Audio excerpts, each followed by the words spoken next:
கரெக்டா நம்ம ஏரியாவை கண்டுபிடிச்சு வந்துட்டான் பாண்டி. அதுக்காக இவனுக்கெல்லாம் பயந்தெல்லாம் வீடு போய் சேர முடியாதா?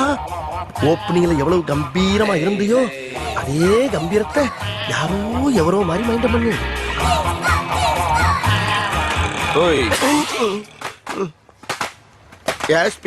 இதான ஏரியா? ஆமா. அதான் வந்துட்டேன்ல, பாத்துட்டு நீ பாட்டுக்கு ஒதுக்கி போற. மணி என்ன நீயே சொல்லு. இவனு ஈக்குவலா மைண்டம் பண்றானே. மதியம் 3. அதுக்கு 2:59 வந்ததுன்னா என் ஆளு இவனை பொழந்திருப்பாங்க. ஒரு நிமிஷம் லேட் ஆனால தப்பிச்ச. ஏன் நீ வேணாடி? மத்தியானம் 3ங்கிறது என்னுடைய லஞ்ச் டைம். இந்த நேரத்துல அன்னத்துல கை வைப்பன தவிர யாரு கன்னத்துல கை வைக்கிற பழக்கம் அடி எனக்கு எப்பயுமே கிடையாது. அதுக்காக அந்த அசட்டு தைரியத்தோட என் தெருவுக்கு வந்துடுறான். வந்தா அங்க நான் டயத்தை கீப் பண்ண மாட்டேன். ரொம்ப உக்கிரமா இருப்பேன்.